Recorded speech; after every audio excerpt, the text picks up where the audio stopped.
こんにちは、ミッキーです。今回は山梨八ヶ岳完全攻略10選としてご紹介します。山梨県と長野県にまたがる自然豊かな観光地八ヶ岳エリア。首都圏からのアクセスも良好で、1泊2日の週末旅行はもちろん、日帰り旅行としてもお勧めできるような穴場エリアです。八ヶ岳という名前からは山のイメージが先行するかもしれませんが、アート体験やアクティビティなど意外な魅力もたっぷり。加えて地元の農作物を使った魅力あふれるグルメや八ヶ岳地ビールなど食の魅力もしっかり詰まっています。インバウンド需要の高まる今でもなお穴場的に訪れられる場所として、ぜひ皆さんの選択肢の中にも加えてみてください。このチャンネルではカフェ巡りなど日常を少し豊かにする情報をお届けします。少しでも応援してくださる方はチャンネル登録をして次の動画も見逃さないでください。ちなみに今回ご紹介するお店の Google マップ位置情報は本動画の概要欄から確認することができますので、実際にお店に訪問する際の参考としてご活用ください。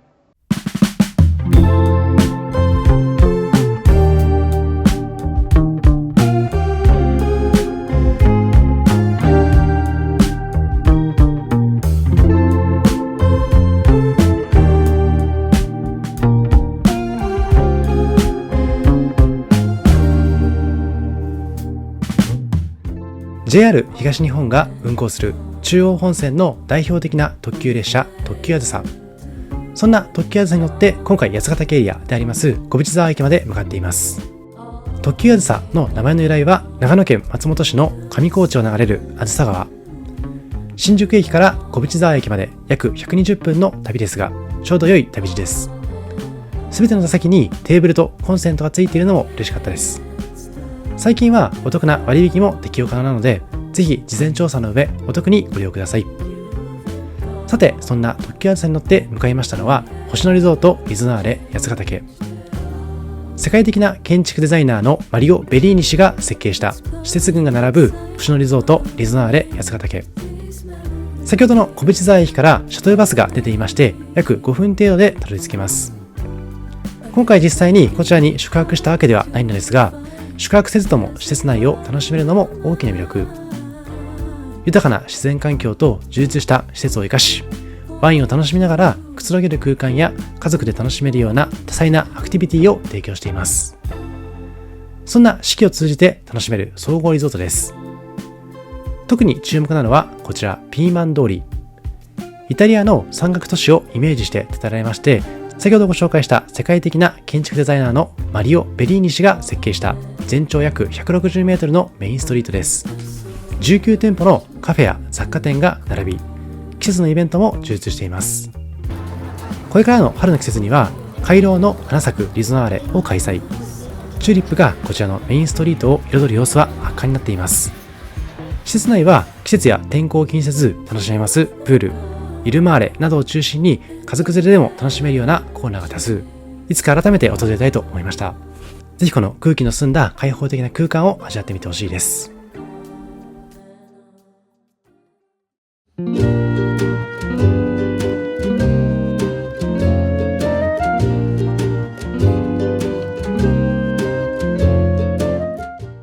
さて、到着後まず訪れましたのはバックカントリーバーガー&カフェ。八ヶ岳アウトレット内から新たに単独移転オープンしたバーガーとカフェのお店です。今回ご紹介した星野リゾートリゾナーレ八ヶ岳からも近く、立地のいい場所にありますので、ぜひ押さえておいていただきたいです。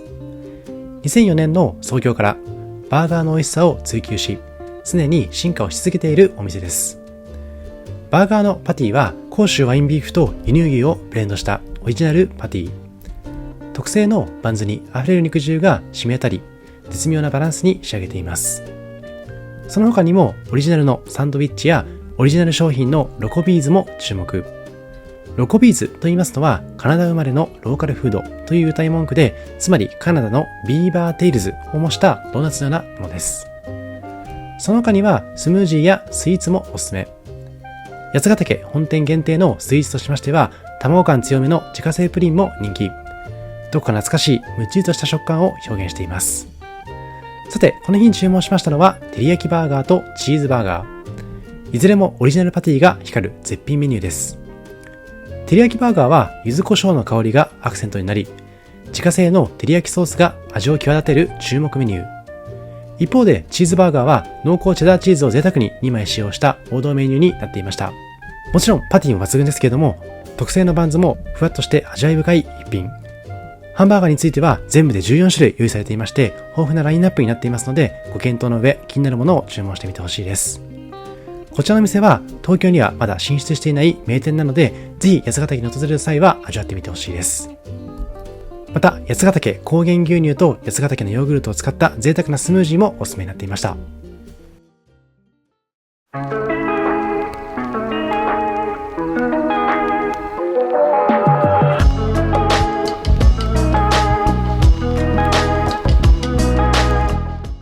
さて、食後のひとときに訪れましたのは RH ニュイブランシュ。こだわり抜いた食材で 100% に近いグルテンフリー無添加の食を提供しているおしゃれカフェです。先ほどご紹介したバックカントリーバーガー&カフェ、そして星野リゾートリゾナーレ八ヶ岳からも近い場所にありますので、一息つくのにおすすめです。お店にはテラス席もあり、スタイリッシュな空間。ワンチャン連れで楽しむことも可能ですけれども、雪の対策も兼ね、下が見える場所でもありますので、怖がってしまう場合は1階で改めて楽しむこともできます。その際はワンちゃんを抱きかかえるかカートに乗せる必要がありますので、その点だけご注意ください。さて、こちらのスタイリッシュかつ開放的な空間、東京ではなかなか味わえないような景色を眺めながら極上のカフェ空間を楽しむことができます。そして魅力は先ほどご紹介したような 100% に近いグルテンフリー無添加の食を提供。小麦は使用していないもののグルテンフリーを目的にしていますので、小麦アレルギーに対応しているものではないという点だけご注意いただきたいとのことでした。メニューのラインナップは大まかにドリンク、グルテンフリースイーツ、グルテンフリーパン、サラダ、スープ、グルテンフリーカレー、ソイミート、ハンバーグ、そしてライス、加えて米粉のパスタです。グルテンフリーというだけでこれだけ幅広いラインナップを提供できるということに気づかせてくれるような魅力のあふれるカフェになっています。メニューの一つ一つにも成分やカロリーの記載もありますので、じっくり眺めていただいて、その食への理解だったりとか、ご自身が取りたいような栄養素を十分に検討していただくこともできます。あとは提供時の器だったり、盛り付けもとても美しくなっていますので、おしゃれな空間と合わせて写真に収めてみてほしいです。特にコーヒーメニューにつきましては、カフェインレスを注文することも可能。なので、カフェインを抑えたい方でも安心です。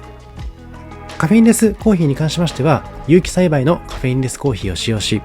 化学薬品を使用しない製法によって 99.9% のカフェインカットを実現しているようです。さて、その中、この日いただきましたのは、アフォガードとオーツシナモンカプチーノ、オーツラテマキアートです。今回私はカフェインレスではなくて、普通のコーヒーでいただいているんですけども、加えて今回注文したように、ミルクはすべてイタリア産オーガニックオーツミルクを使用。オーガニックオーツミルクはコレステロールゼロ、甘味料、添加物、香料不使用で安心の上低カロリーかつ食物繊維豊富にいただくことができます。また合わせていただいたこちらのアフォガードはサマーメニューとして提供されていた一品。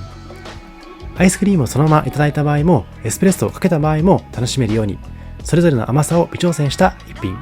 季節限定メニューになっていました。組み合わせは3パターンでバニラ×バニラ、チョコ×チョコもあったんですけども、この日はバニラ×チョコでいただいています。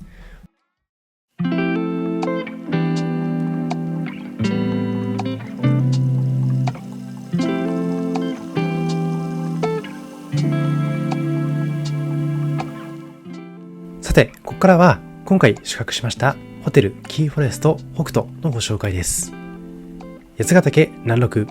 小淵沢アートビレッジに佇むホテルキーフォレスト北斗は、現代性と伝統が融合した唯一無二の空間が魅力です。建築家北川原敦さんが設計を手掛け、自然とアートが見事に調和した他に類を見ないデザインが特徴的です。冒頭からご紹介しています通り、東京から約2時間半で都会の喧騒を忘れて心身を解放する、そんな特別な体験がこちらには広がっています。さて、ホテルに足を踏み入れますと、まず目に飛び込んでくるのは斬新で個性的な建築美。モダンでありながら日本の伝統を感じさせるデザインは、建築やインテリアに興味がある方はもちろん、そうではない方でも感性を刺激されること間違いなしです。そんなキーフォレスト北斗の魅力はそのロケーションにもあります。ご覧の通り窓からは八ヶ岳の雄大な自然を眺めることができ、四季折々の美しい景色を堪能できます。今回秋に訪れていますので、紅葉の様子をこのアーティスティックな空間から眺めることができたというところも感動ポイントでした。新鮮な空気を胸いっぱいに吸い込み、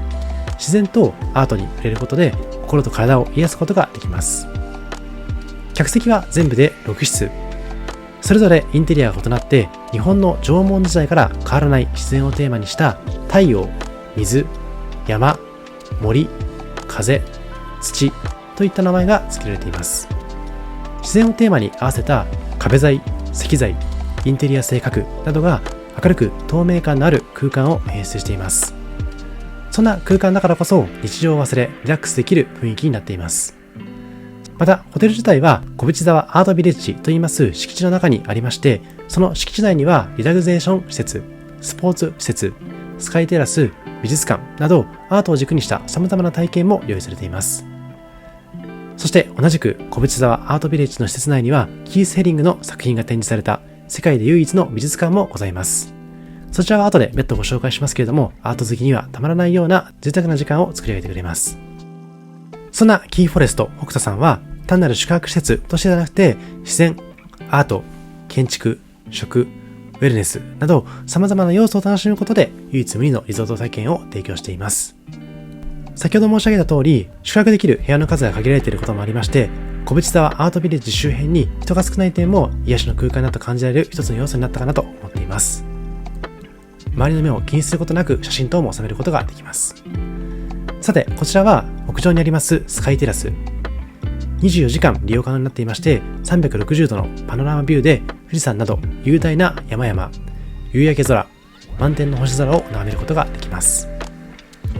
今のタイミングは夕方の様子でございまして、日が落ちるまでの瞬間も幻想的に楽しむことができていました。そして夜になりますと星空がとても抜群な空間。以前にご紹介しました燕三条弥彦編でも満天の星空を眺めることができたんですけれども、天気がいい日にはこういった東京を少し離れた空間だからこそ楽しめるようなひとときはまさに極上かなと思います。加えて後でご紹介しますけれども、事前予約制で源泉かけ流しの露天風呂をプライベートで楽しむこともできますので、ぜひそちらも参考にしてください。さて、ここからはお部屋のご紹介。今回はこの後ご紹介しますホテル隣接レストランのハーフコースがついた宿泊プランで訪れています。先ほどちらっと触れました通り、キーフォレスト北斗の客室は全部で6部屋。それぞれ異なるインテリアで個性的な空間が広がっています。テーマは縄文時代の自然。太陽、水、山、森、風、土という名前が各部屋のコンセプトを象徴しています。今回宿泊したのは風というお部屋です。明るく透明感のある空間は日常の喧騒を忘れるには抜群な場所になっています。ご覧のようにテラスの空間もありますので、コーヒーを入れつつ自然を感じながらゆったりと過ごすのでもいいかなと思います。特に天気がいい日には差し込む日の光と合わせて幻想的な空間が広がっていますので、ぜひ様々な角度からいろいろな写真を収めてみてほしいです。またご覧のように客室は68から70平米と広々としていますので、ゆったりとくつろぐことができます。ダブルルーム、ツインルーム、トリプルルームがありまして、露天風呂付きのビラもあるようです。旅の目的や人数に合わせて最適な客室を選んでみてください。また浴室も石造りになっていまして、とてもおしゃれな空間。後ほどご紹介します露天風呂もあるんですけども、客室内でも十分にリラックスしたバスタイムを過ごすことができます。加えて今回宿泊しましたこちらの風という部屋に関しましては、日常を感じさせるものを極力省くことを心がけているとのこと。森に向かって開いたテラスからの眺望をゆったりとくつろげる大きなソファーに座って楽しみながら、デジタルデトックスだったり物の少ない生活を実現するためにもおすすめな空間になっているのかもしれません。さて、ここからは宿泊者様限定の貸し切り露天風呂のご紹介。小淵沢の地に湧き出る源泉を受け流して堪能できます贅沢な空間です。またこちらの空間はアメニティも充実していまして、手ぶらで気軽に温泉を楽しむこともできます。タオル、シャンプー、コンディショナー、ボディーソープなど必要なものは全て揃っていますので、この後ご紹介する夕食の後だったり早朝のタイミングで何も持たずに訪れるのもいいかもしれません。入浴の前にはシャワールームが用意されていますので、こちらで少し汗を流した後に浸かる形になるかなと思います。ごご覧のように天気がいい日には満天の星と月明かりの下、誰にも邪魔されないような特別な時間を過ごすことができます。さて、こちらが露天風呂。極力人工的なものを排除した作りになっていますので、自然あふれる暗闇の中で楽しむような露天風呂になっています。とは言ってもカメラで映しているから暗いだけで、実際はもう少し明るく感じることができるかもしれません。まさに自然の中で心身ともにリフレッシュしているような空間だと感じられるかもしれません。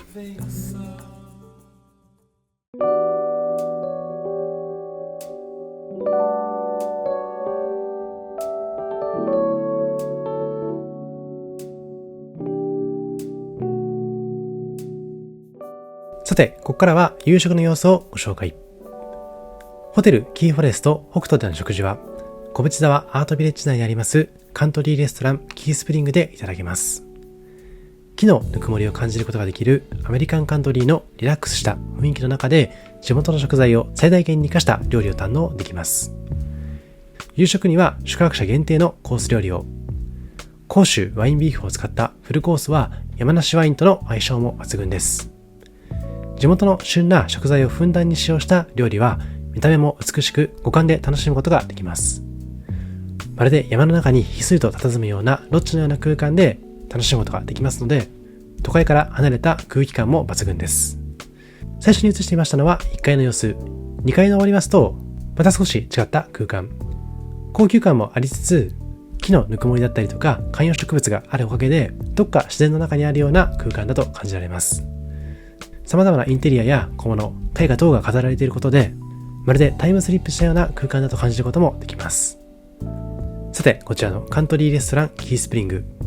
こちらでの食事は単なる食事ではなくて、特別な体験を心がけているとのこと。地元の食材、美しい景色、落ち着いた雰囲気、心温まるサービスが思い出に残る空間を演出しています。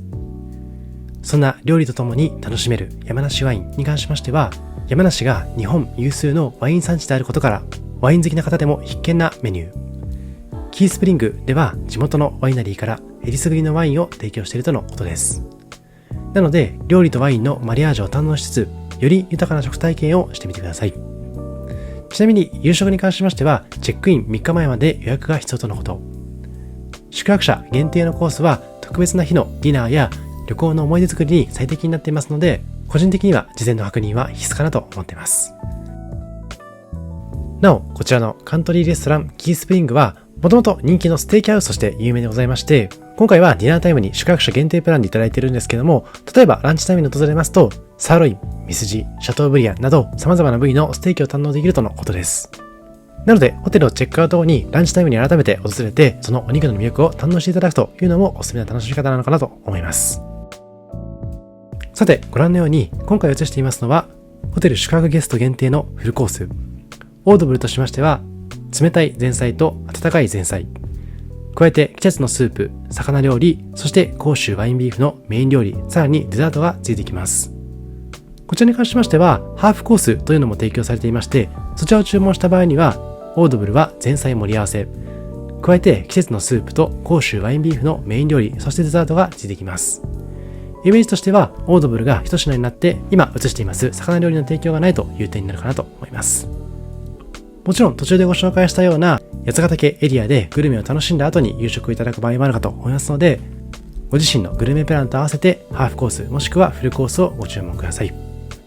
その際には先ほど申し上げました通り、宿泊日の3日前までに予約する必要がありますので、ちょっと難しいかもしれませんけれども、その点はご注意ください。さて、こちらが目玉であります甲州ワインビーフのメイン料理。脂身がない一方で柔らかくジューシーなこちらのお肉、まさに絶品なメニューになっていました。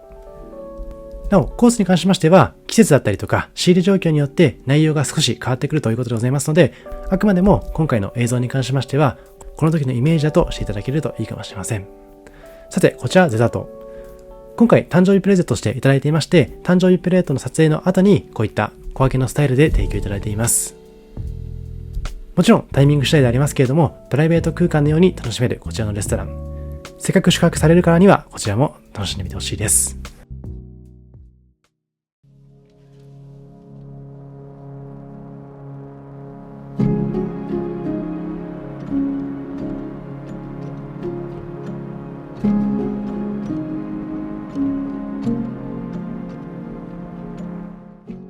さて、ここからは中村キース・ヘリング美術館のご紹介。中村キース・ヘリング美術館は1980年代のアメリカ美術を代表するキース・ヘリングの作品と深く向き合って対話することのできます美術館です。入館料は一般の方で1500円。比較的リーズナブルに楽しめるかなと思います。先ほどご紹介しました通り、今回宿泊したホテルキーフォレストと同じ複合施設であります小淵沢アート&ウェルネスに所属している美術館です。建設されたのは2007年。古代縄文文化が隆盛を極めた土地にありまして、標高1000メートルが作り出す環境は生命を育む母体のサイクルと似ているとも言われています。そんな重みのある空間にありますこちらの美術館。わずか31年という短い生涯に全てを表現し、希望と夢を残していった伝説のストリートアーティストキース・ヘリングの作品をたくさん眺めることができます。創設者であります中村和夫さんは1987年から収集しています約200点のキース・ヘリングの作品をこちらの美術館にて展示。まさに世界で唯一の美術館として展開されています。キース・ヘリングが駆け抜けた時代の光と影を根底とした空間で構成されていまして、2015年には美術館を超えた美術館をテーマとしてリニューアルオープンもしています。なお、館内写真を撮ることはできるんですけども、動画は撮影できなかったので、ご覧のようにスライドショー形式でご紹介しています。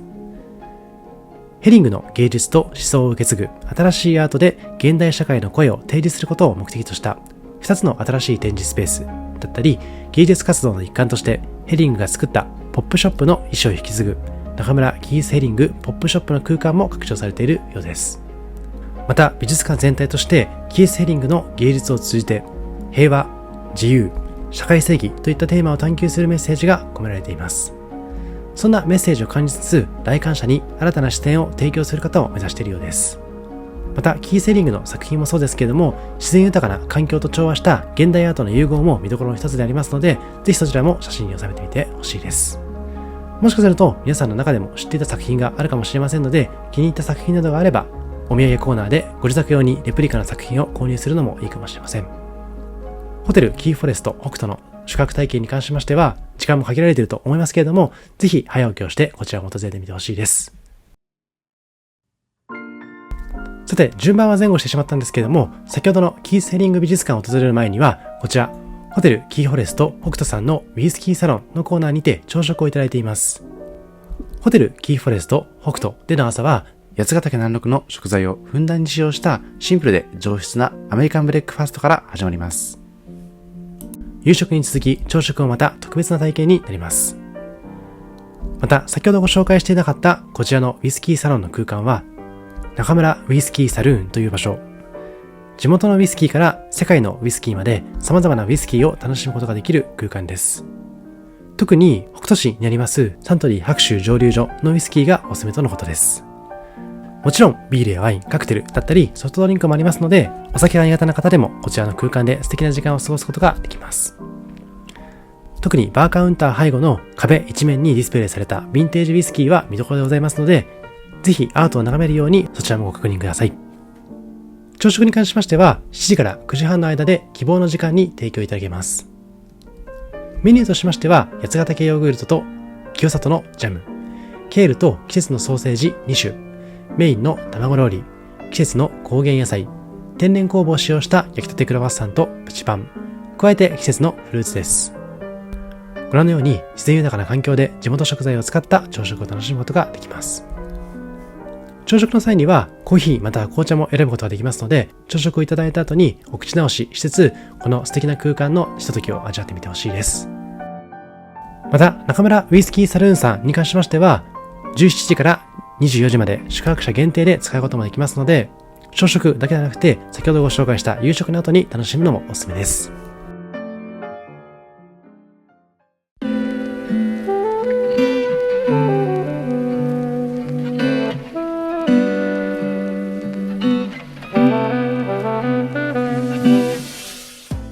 さて、ホテルキーフォレスト北斗をチェックアウト後に訪れましたのは道の駅小淵沢。こちらも自然豊かなロケーションで地元の新鮮な農作物や手作りジャム、焼きたてパンやカフェなどを楽しむことができます。八ヶ岳南麓を満喫できる様々な店が集まっていまして、お土産などを購入するのにもおすすめな場所になっています。さて、そんな道の駅小淵沢でこの日はランチに訪れています。ランチにはブラチェリーやロトンドというイタリアンを訪問。こちら実は広尾にもあるイタリアンレストランになっています。ブラチェリーアと言いますのは炭焼きの意味。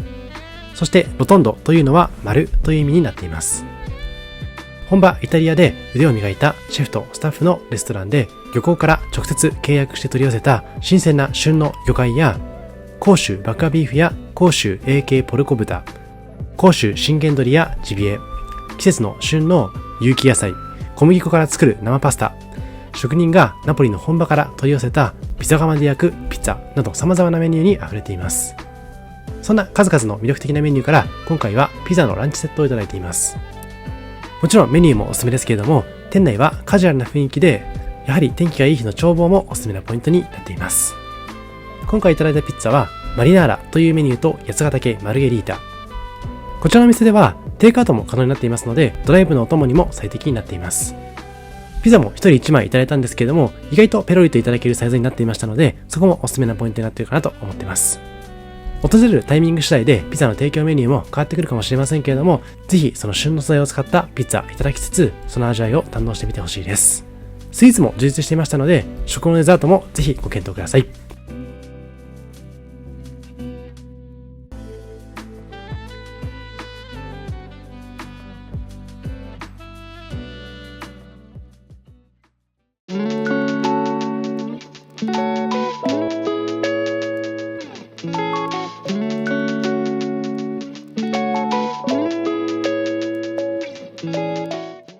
さて、最後にご紹介しますのは、サントリー天然水南アルプス白州工場。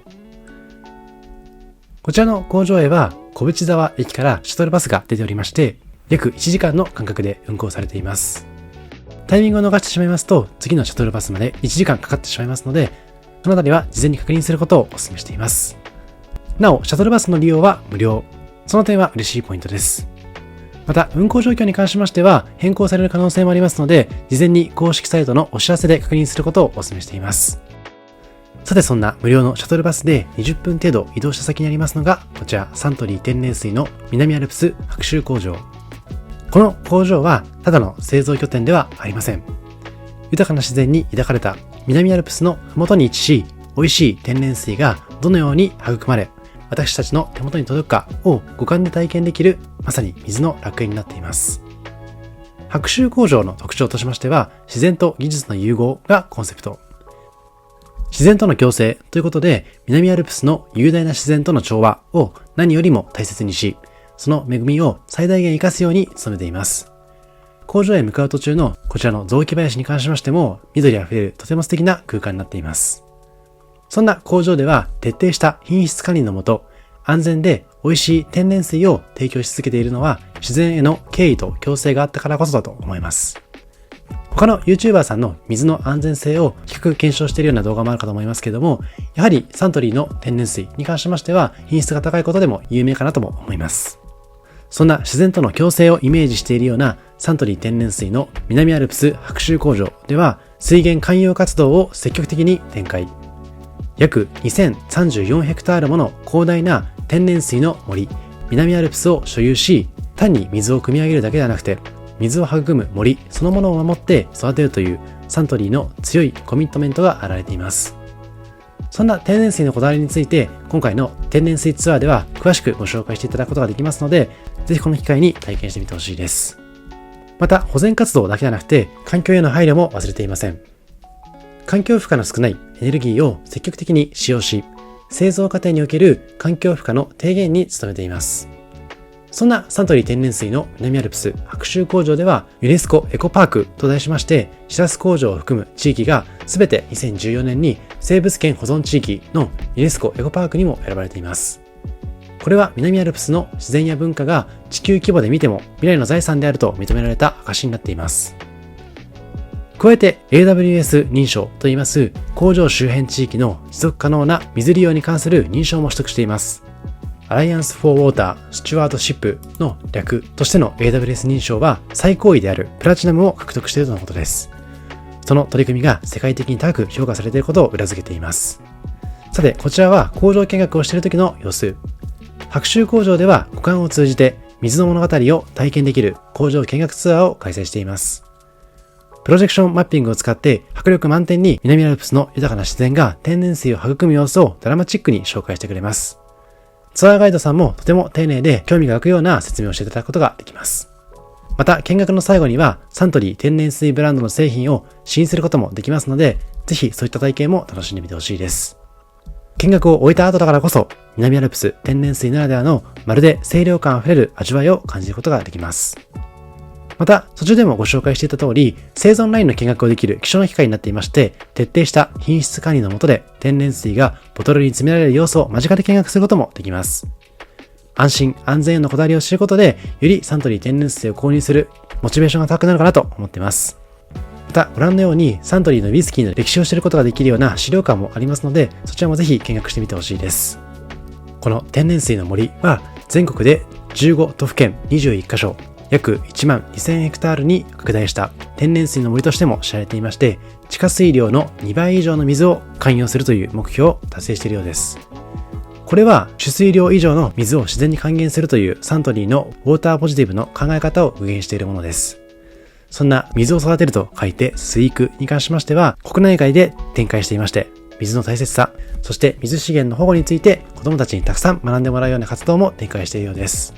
そして見学の後にぜひとも訪れてほしいのはテイスティングラウンジ。こちらはサントリー白州蒸留所のセントラルハウス内にある施設で10時から16時半まで営業しています。提供メニューの魅力は何といっても約25種類のサントリーウイスキーを味わえる点。白州ブランドをはじめ限定品も提供しています。白州ノンエイジから25年ものまで様々な白州を楽しむことができます。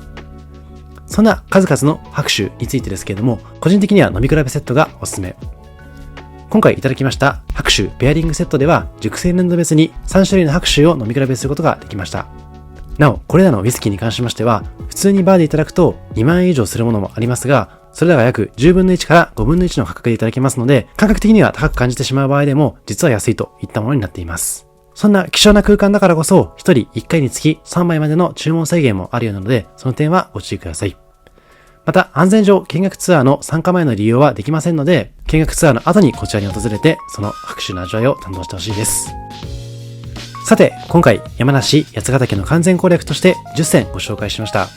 おそらく全てをご存知だった方は少ないと思いますので、もし知らないところが一つでもありましたら、日帰りの旅として訪れてみてほしいですし、複数箇所気になる場所がありましたら、今回の旅のプランを参考に、1泊2日でその魅力に触れてみてほしいです。個人的にもアートを楽しみつつ、グルメも楽しんで、さらに自然の恵みを存分に堪能できたということで満足度が高かったです。なんといっても、東京から約2時間でたどり着ける場所にあるという立地の点もとてもおすすめな点になっていますし、その2時間の移動した場合でも、新幹線や飛行機と違ってリーズナブルに移動できますので、お財布にも優しいかなと思います。ぜひ週末旅の参考にしてください。以上、ミッキーでした。ありがとうございました。